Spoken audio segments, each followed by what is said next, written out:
Bluff City Media presents the Two Buck Sports Show with your hosts, Rusty Buckets and Uncle Buck. Now, let's get to the show.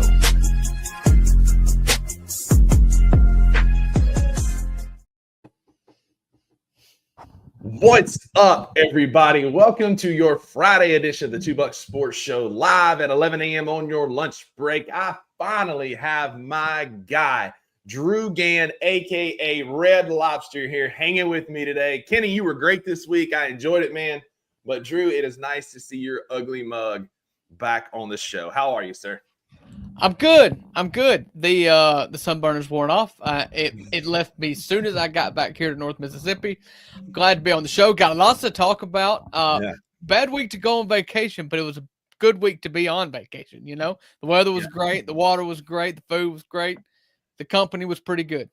It was moderate at best, right? You know, when you grow up with your siblings, you go on vacation with them, it's like, man. But as adults, I mean, I think you can kind of attest. My brother and I, we used to fight like cats and dogs growing up. And now that we're adults, like we're much closer friends. We talk every day. Like I wouldn't give anything for my younger brother. Although when I was a kid, I probably would have traded him for a pack of peanuts.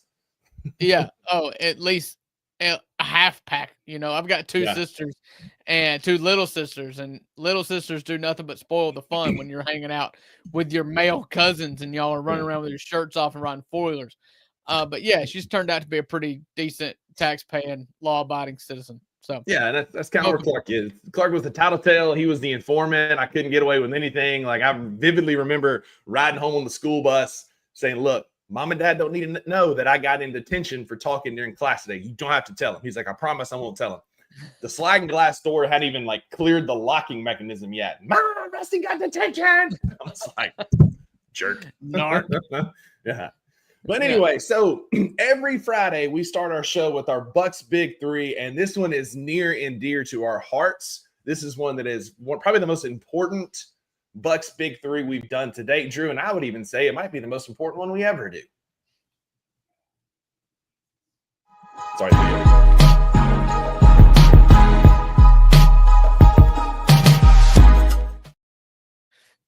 I was like, come on.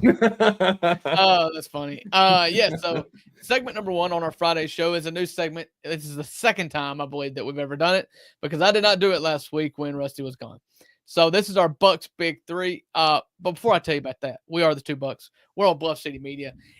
We're on their YouTube page. We're on their X page. But at this moment, I'd like to cordially invite everybody on X to come over to YouTube. We got King Meeks in the comments. We've got Wayno in the comments. I believe that's Wayno. All of our comments now pull up their handles now. So pretty sure that's Wayno. I think so. Yeah, courtside. Top of the morning to you, Wayno. But this is Friday. This is our first segment. We do our Big Three. It's where me and Rusty pick a topic, and we each take three items in that topic, and we debate who's got the better list. Really simple. And this one, as a couple Mississippi fat boys, we're very excited about. Tell them about it, Rusty. We are. So Drew and I are known snack cake connoisseurs. I mean, you take one look at us and you're like, yeah, that's a body built by Little Debbie's right there. And so we're going to give the people what they want. And we are going to it's going to be more of a draft style today. Normally we have our three already picked out, but I have a visual aid because I'm not that smart. I like pictures. Picture books are better for me. And so we've got pictures that we are going to throw up. Before the show, we did a fair and square digital coin toss, and I won, so I get the first overall pick. We're going to go back and forth picking three. Whatever. I'll let you call it. But here are our options. And Wayno, I don't know if y'all have got these delicacies over there in Australia. If you need any explanation, let us know. But there are some goats on this list. Yeah. And for me, taking first overall, I'm not going to belabor this anymore. There is a true GOAT, one of one. I've gone back and forth, honestly, because there's two GOATed on here, but I'm going to go with number 9. The Nutty Buddy Bar is my first overall pick. It is a true one of one. Well, that's a stupid pick. Nutty Buddies are great, but there are two here that I'm going to take at the turn, and I'll sweep 100% of all votes. And in order, I would just go in numerical order here. I'm going to start with number 2 because the ho-hos are great.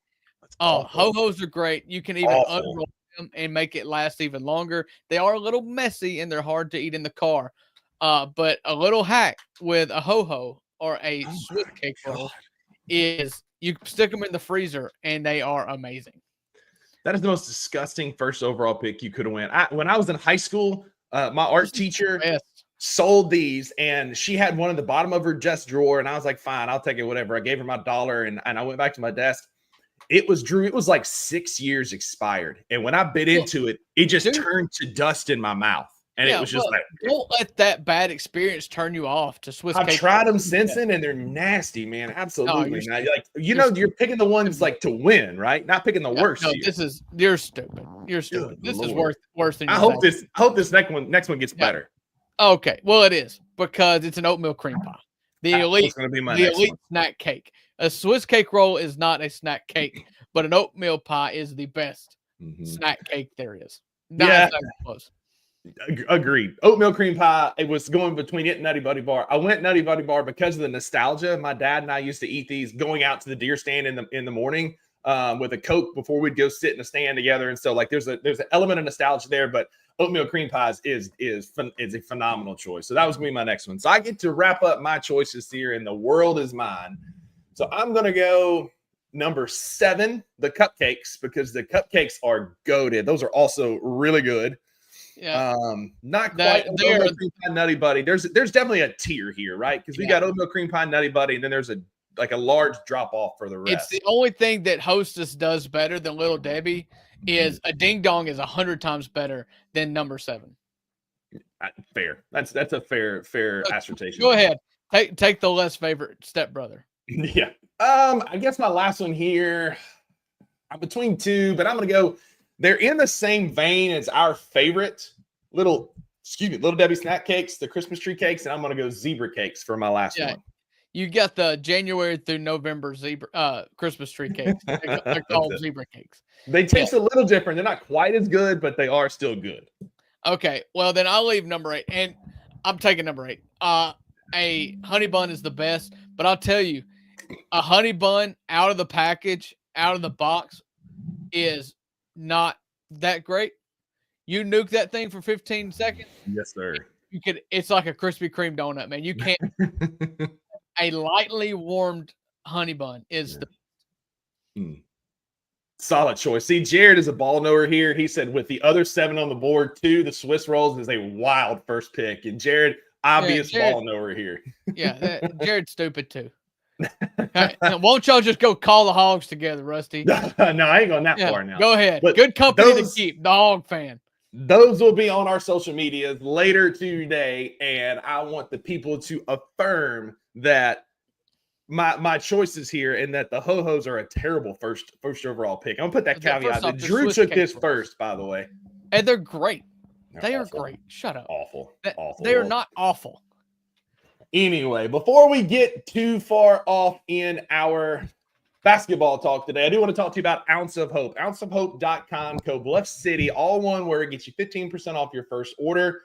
Guys, the products there are very clean. They're very professional. They're very well kept and distributed. These guys know what they're doing. They're doing an awesome product, awesome display, awesome storefront. They've got one in the Sanderland Center, one in the Cooper Young neighborhood. Go by, tell them that Bluff City Media sent you, but go check out Ounce of Hope for mushroom gummies to THC seltzers to rebound capsules. For me, that I love those rebound capsules. I take them every morning. It's CBD and curcumin to help with inflammation and just recovery and overall well-being.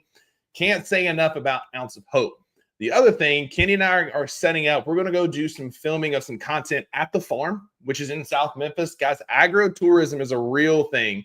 And so go hang out with Cam and the guys at the farm. They've got this incredible system set up from the koi ponds that filter their water, that they harvest the manure from the fish poop, as they call it, and sell it. They put that on their cannabis plants that grow inside under grow lights. It's a really cool closed loop system. It's very good for the environment and worth checking out. So go check out the farm for some agro-tourism here in Memphis, and check out ounceofhope.com. Code Bluff City gets you 15% off your first order. Looking for an alternative to alcohol or conventional medicine? Check out Ounce of Hope, a Memphis-based dispensary with 2 local stores in the Sanderland Center and on South Cooper Street. You can get all the products you need in a location convenient to you. Each store offers an intentional shopping experience with dedicated bud tenders to answer all of your questions, from product selection and mushroom blends to our personal favorite, the Delta 9 seltzers. You gotta try the Peach Buzz. Try Ounce of Hope at either one of their 2 Memphis stores or at www.ounceofhope.com for convenient products shipped right to your door. Use the promo code Bluff City for 15% off any order, excluding sale items. Cannot be used in conjunction with other promotions or discounts. One use per customer.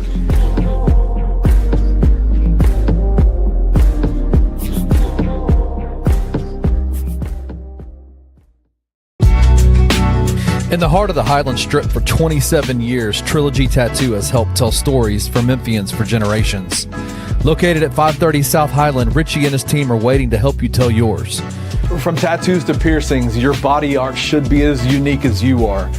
Voted a Memphis Flyer top 3 tattoo shop in the city of Memphis since day one. Your story will be safe here at Trilogy Tattoo. Open 7 days a week, Monday through Saturday, 11 to 11, and 3 to 11 on Sundays. They have convenient times waiting on you. Let Trilogy Tattoo help you tell your story.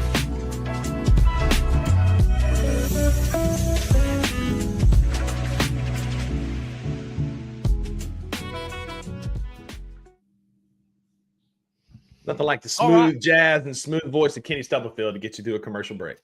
Kenny G. Stubblefield. All right, welcome to segment number 2 of the $2 Sports Show here on your Friday. For me, it's the first work day of the week. It's very strange around here, but it is Friday, and it is our second segment where we're going to talk about the Memphis Grizzlies. And since our last show, the Grizzlies have added 3 players via the draft, including moving up and 5 spots in the first round to take my guy. And so we're going to talk about it all here in the second segment. Rusty. Yes, sir. So, Drew, I do have a trivia question for you. You probably saw this on social media, so you probably know the answer. But did you know that there's only been one school all time that has had a back-to-back first overall pick? There was 2 consecutive years where a player from a school was taken back-to-back. Do you know who that college was? Duke. That's very close. It's not Duke. Shout out Jared in the comments. It was Duquesne back in 1955 and 1956 was the last time we had back-to-back first overall. Not Duke, not Kansas, not UConn, not any of these, North Carolina. It was Duquesne in the 50s had back-to-back first overall. Speaking of North Carolina has not had a top 5 pick in the NBA in 20 years. And they have not had an all-star since Vince Carter. That's wild. Also, this year's draft was the first one since 2007 that a John Calipari coached player was not taken in the first round.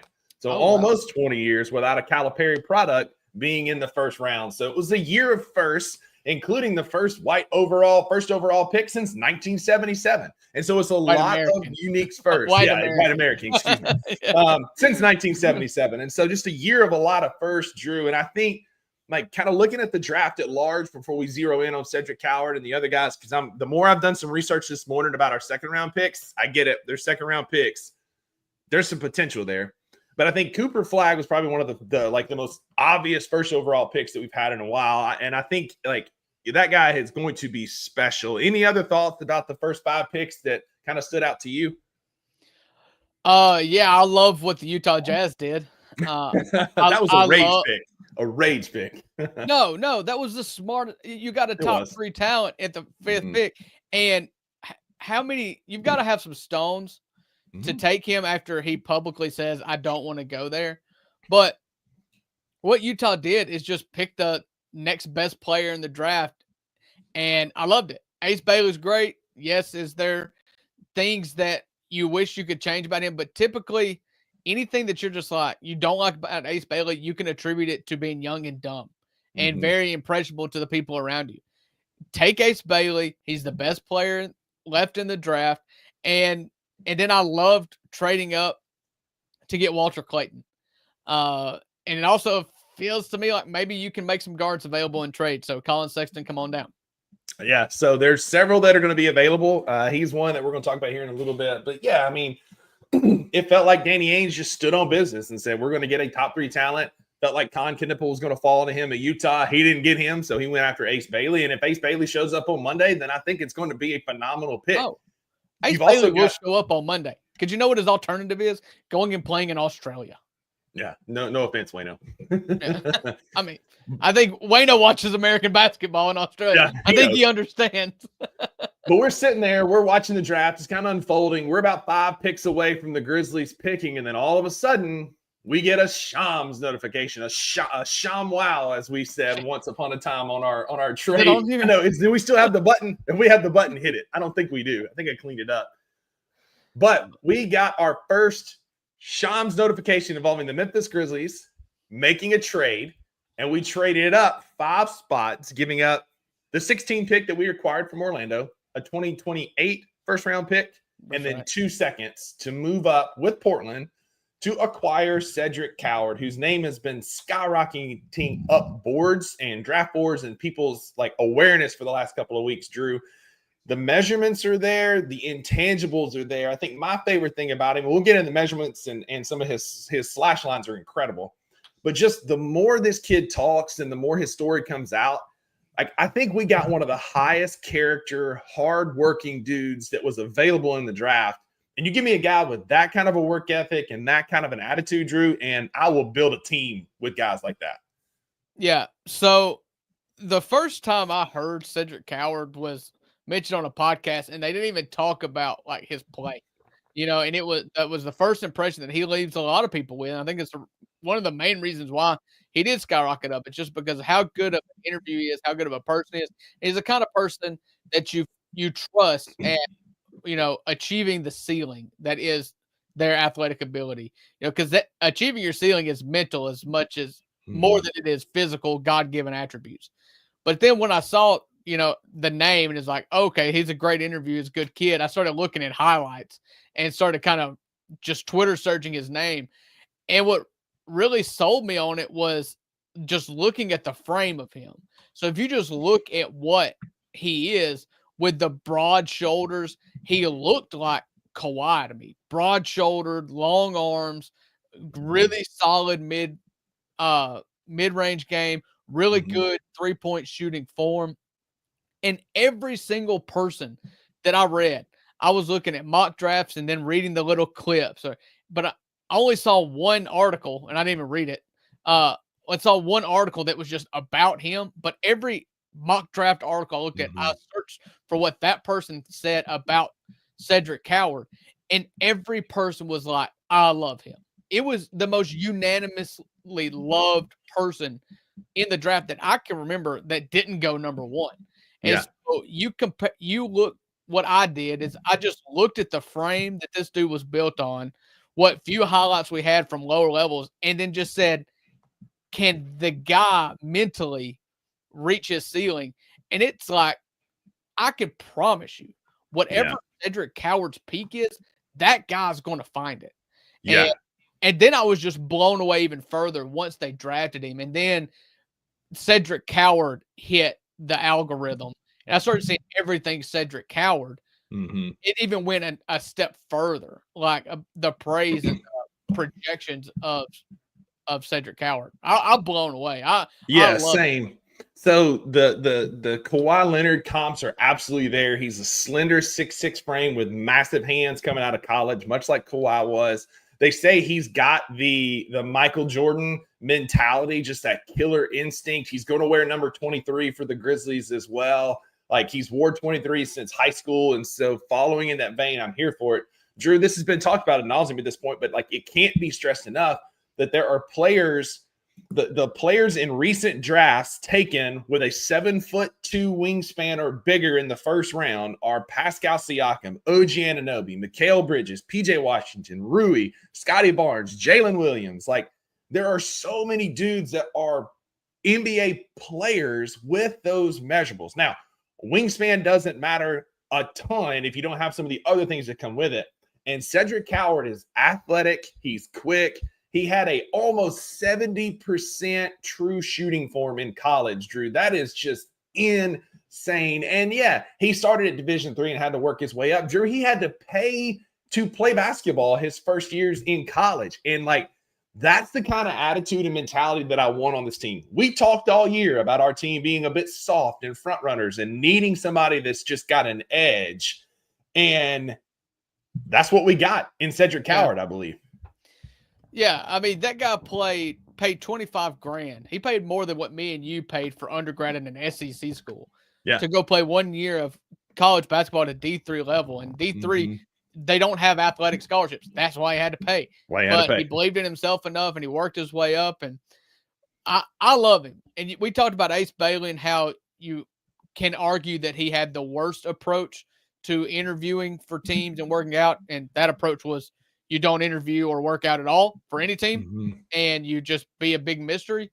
Cedric Coward worked out or interviewed or both for 25 teams of the 30 NBA teams. Like, you're just talking about a guy that it just screams hard worker. Let me prove it to you instead of, anything else. Like, there was no entitlement. It was like just an absolute home run for me. I love him, and I love his game. I love that Zach Kleiman identified his guy and moved up to get him, even given the price that it took. I was listening to David Thorpe yesterday interview. David Thorpe, who was the highest, I think, of anybody on Cedric Coward. And he's an NBA trainer, a third party, not affiliated with any team, just trains NBA players. He said that he heard that Zach Kleiman would have went up as high as he needed to get Cedric Coward. And it only took going up to 11. I think it's great. I think it's absolutely great. I think it was a masterclass by Zach Kleiman. And if this hits, man, you're talking about anything you could want if he reaches his ceiling. And I've already said that I would bet on him reaching his ceiling. Absolutely, Drew. And talk about that. You talked about, like, we moved up. We kind of briefly mentioned what we gave up, but we gave up 2 Orlando picks that we didn't have. Basically, from us, all we gave up were our 2 future second-round picks. And so it's not like we gave up the farm. It's not like we sent out GG. It's not like we sent out, like, all of our picks. We still have flexibility with draft picks. Honestly, we should probably have 7 or 8 first-round picks that we could move for some of these free agents and or these guys that are on the trading block and that are available. Like, this was a smart move by Zach Kleiman, a smart use of his assets. Yeah, I mean, you trace this back to the Desmond Bane trade. You got 4 first-round picks for Desmond Bane.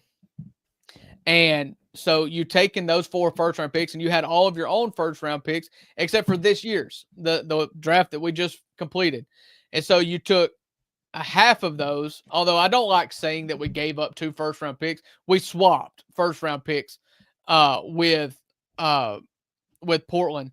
We swapped first-round picks, but to move up those 5 spots, we had to attach another first and 2 seconds, and the other first also wasn't even ours. And so when we talked about ad nauseum, like, we project Orlando to be pretty good for a long time. So in 2028, I mean, you're talking back half of the 20s is what we would think if that team holds its trajectory.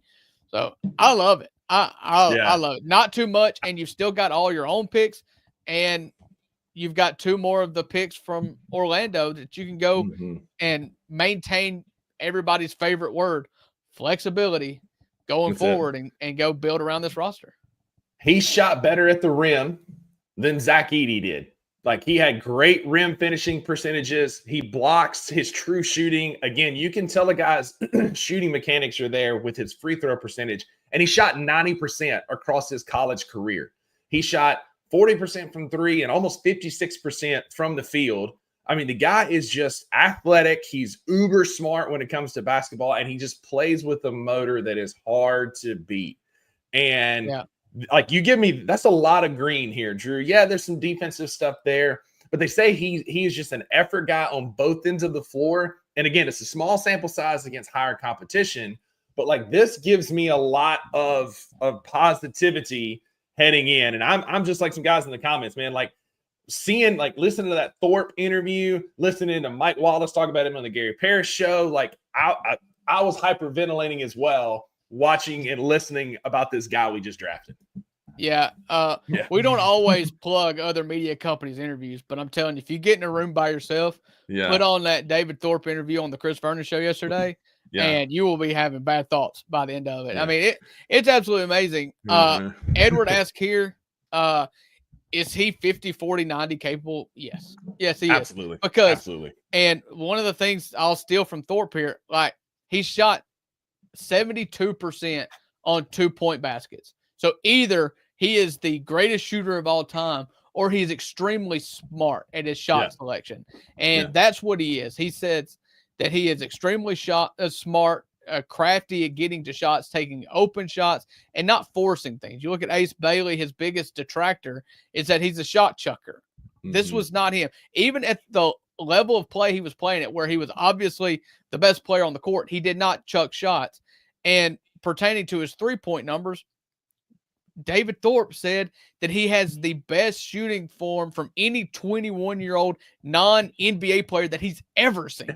Ever seen. And David Thorpe's been watching basketball for a long time. Guys, you got to tune into us apparently now on Grass City Media. We got in trouble with the powers that be for plugging them. So shout out Kenny there in the comments. But absolutely, like, listen to that. Like, if you can't see the potential in this pick, and Edward, like, you asked me if Kleiman's putting his crown back on, like, this is definitely a step in the right direction. Now, we're riding the Zach Kleiman, Rusty Witten roller coaster here. It's a complicated relationship. So, like, yes, I think the crown is there, but now what else are you going to do to build around him, right? Because Cedric Coward, he's coming off of shoulder surgery. He had a shredded left rotator cuff and labral tear, and so they repaired that. His non-shooting arm, he is able to shoot. He did do some athletic drills at the combine, but he hasn't been cleared for contact basketball yet. And so, Rusty Witten, as a physical therapist, like you were, and is there any fear going forward, or is this just like don't start throwing that shoulder into people and trying to get over pick and rolls in practice if you don't have to, kind of thing? So it happened in practice. He went up for a rebound, got undercut, and landed awkwardly on his shoulder. It wasn't a mechanics issue. It wasn't something that I think is going to be recurrent. It was a Ja Morant type bad luck, wrong place, wrong time, right? And that, like, again, that's a Grizzlies man, right? Because we've had BC tear his knee up in practice, all of that, right? We picked the right one. But I think if you're smart with it early in recovery, and we're smart with his rehab, let him get into basketball activities and kind of ease up the contact, I don't see this being a long-term issue at all, especially being in his non-shooting shoulder. So again, it's left shoulder. So all it does is guide the ball, as we know, and then it just stays out of the way. So again, I think he's going to be fine. I don't think there's going to be a long-term issue with that shoulder. Boy, you have terrible form. All right. I'm trying to do it in camera here, but anyway. One of the things that hasn't been talked about that I've seen that I feel like is awesome about him is the fact that, he is 6'7", 7'2" wingspan. He can be athletic, although he can play, he can be crafty. I would love to see him as like jaw insurance sometimes. I would love, you see what Jalen Williams is for Oklahoma City. And I said, hey, Jalen Wells, look at J-Dub and model your game. This is another one of those guys. You went through the 7'2" wingspan wings, and he's one of them. And so I would love to just see him with the ball in his hands. But because Ja's there, and because you have DFS and Jalen Wells and not DFS, what's the guy's name? KCP, Kentavious Caldwell-Pope. Yeah, too many acronyms. You got KCP there. You don't have to force him into holding the ball and dribbling, but I do want to see that. That's what I would love to see. It'd be very high on my checklist in summer league. I hope he gets to play and kind of just hold the ball and see what that looks like. Yeah, so it feels like he's going to kind of fit into that mold. Again, he's 6'6", he's skinny. He's got a frame, though, if you look at it, that can fill out. But, like, you let him run some point in summer league. You let Jalen Wells run some point and get some handling because they've been working on that a lot with him. And, Drew, you've got a three-headed monster there that any guard can dribble. Love you, Desmond Bain, but maybe we're not going to be dribbling off our foot as much anymore. And we'll have some guys that can actually man the backcourt and handle the ball and let Ja kind of roam around. And maybe Ja can then start developing that midi and that three-point game. And so I think, like, this is a great, great fit. It's, everybody says it's a project. He's a rookie. Like, I hear all that. I think DeMichael Cole said last night that he's expecting free agency and trade moves to happen. And I agree. But like this could be one of those draft picks that we look back and go, dadgum, Kleiman got another one. You know what I mean? Yeah. I mean, you look at like the most famous one that I can remember is looking at what OKC got in return for Paul George. Mm-hmm. You know, you've got the long laundry list of picks that they turned into more picks, that turned into Jalen Williams, that turned into Kason Wallace and Chet Holmgren and the whole thing. Like you can look at it only costed us trading Paul Pierce. Mm-hmm. If by the time season starts, you can look and say, well, we traded Desmond Bane, but we used those picks and turned them into Cedric Coward and pick a wing that you know, Cam Johnson. Like, okay, we're going to replace him in the aggregate. Yes, the team looks a little different. Yes, you know, you don't have arguably the best three-point shooter in basketball, but what goes, this team could be deeper because of it with really, really good role players. Yeah, exactly. And upside of like, somebody said Giannis for Cedric Coward. I mean, you're talking real dirty to me. Like the comps for him have gone way too far, but I'm here for it. I mean, that's it. Like people say he's got that Michael Jordan Kobe mentality. They compared him to Giannis. They compared him to Kawhi. And like if he lands in the neighborhood of J-Dub, I'm going to be freaking ecstatic because this is funny. Mr. Davidson here, he brought the Moneyball reference in. As this pick was being made on Wednesday night, I was on the phone with a friend of the show, Zach Jones. And he was like, is the draft tonight? I was like, yes, the draft's tonight. It's currently happening.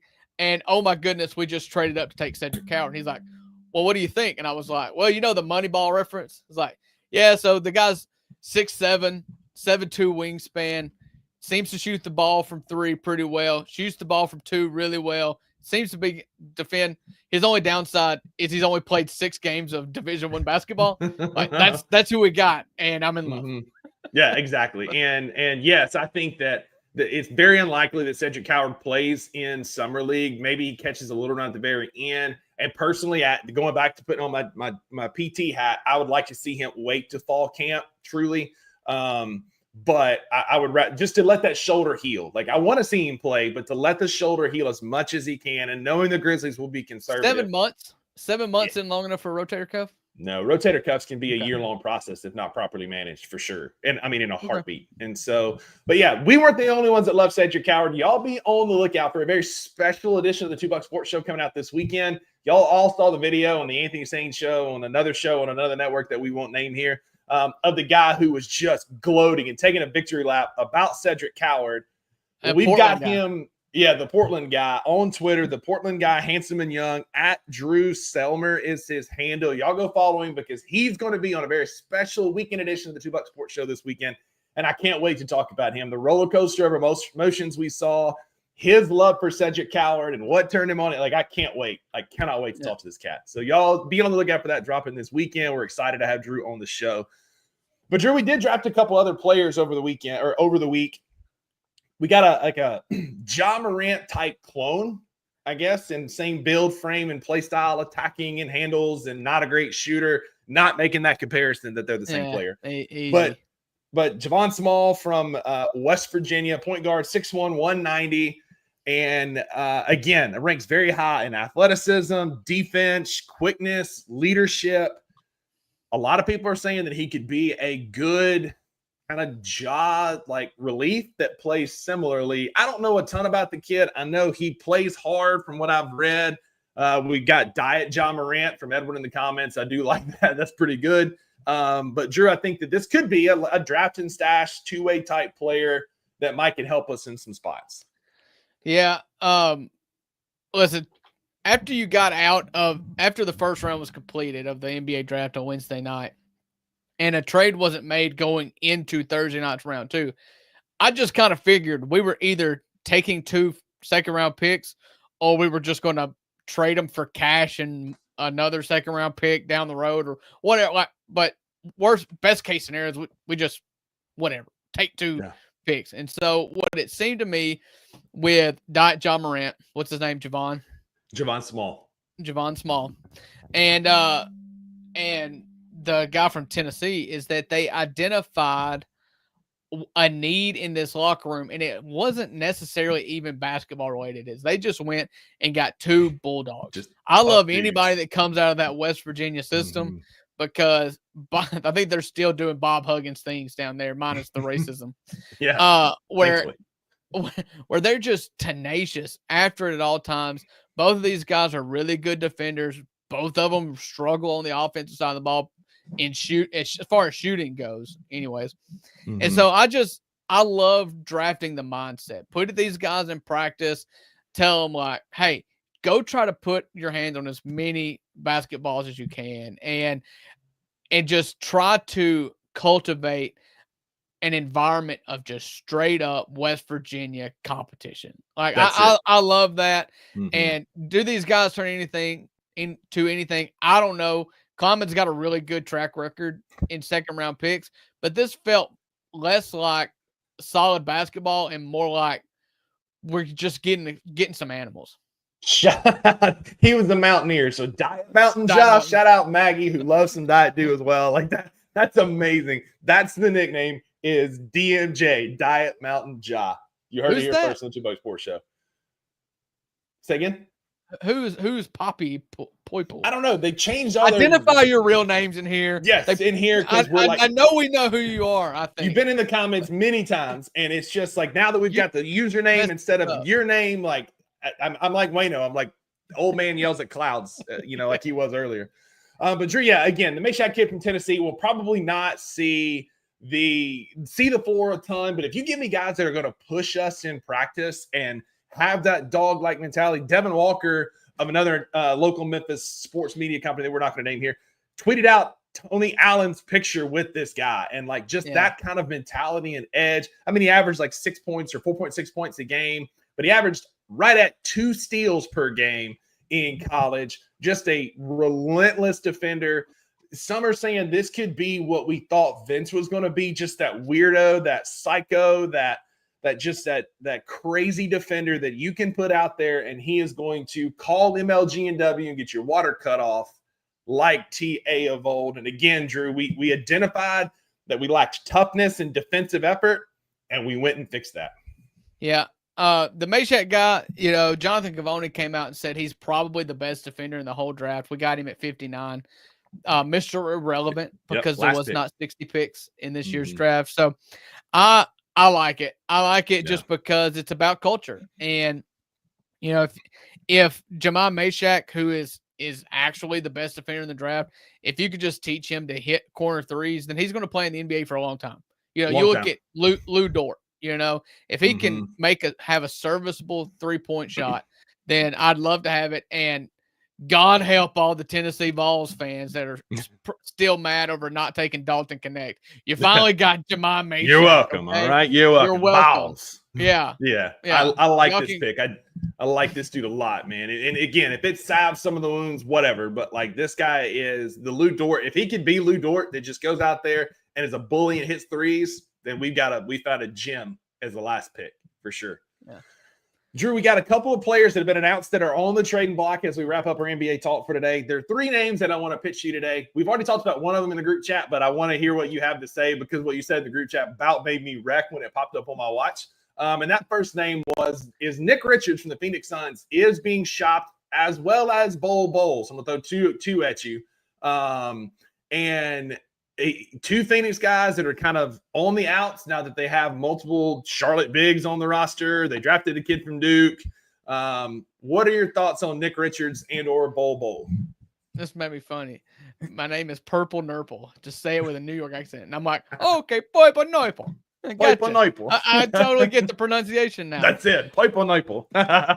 Listen, I couldn't tell you the first thing about Nick Richards other than Desmond Bain smashed him in the face with a basketball. I was like, when you said that, like I instantly saw the GIF and I was like, never mind, we're moving on. Yeah. Desmond Bain squished your face with a basketball. And so I don't think you can be taken seriously in Memphis. No.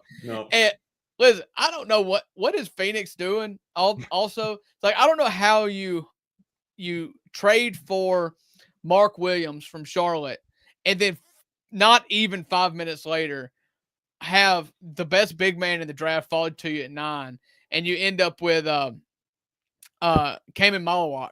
Mm-hmm. And it's like, wouldn't you rather just not have Mark Williams at that point and just play Cayman Malawak? And then the report was, I think it was Mark Steiner, whoever it was on the ESPN broadcast said, well, I didn't expect Cayman Malawak to drop this far, so they made the deal for Mark Williams. And I was like, you couldn't wait like 5 more minutes to see? That's it. That's it. So now Phoenix is going to have a starting 5 of like Devin Booker and Bol and Nick Richards and Mark Williams and just 4 centers and Devin Booker. I don't know what they're doing. So I would make a phone call. Bol is interesting. Like he rebounds really well. He can get you some points here and there. I mean, he had a double-double against us both times we played him this year. He's an interesting He's a filler, circus act. but it's not something that I'm like dying to get. But he's an interesting center filler while Zach Edey is out. A couple other names that came out today after the Utah Jazz drafted Ace Bailey and a couple of other guards. They have been actively shopping a guy that we have been big on as part of the law firm out there in Utah. Colin Sexton is now on the move from Utah. Drew, he's would be a $20 million backup point guard. But you and I both love the idea of Colin Sexton on this team because of the toughness and relentless effort that he plays with. Yeah, but now I feel like I'm kind of backing off a little bit because what I like the most about him is that he's an absolute bulldog, and we still need that. We still need Colin Sexton because of the second-round picks and Colin Sexton would actually play. Yeah. Not the other 2 second-round picks. But I've been a big proponent for a third point guard because you just see that John Morant misses a lot of time, and you don't want to be left with just Scottie Pippen. So that's been one of my main pros for trading for Colin Sexton.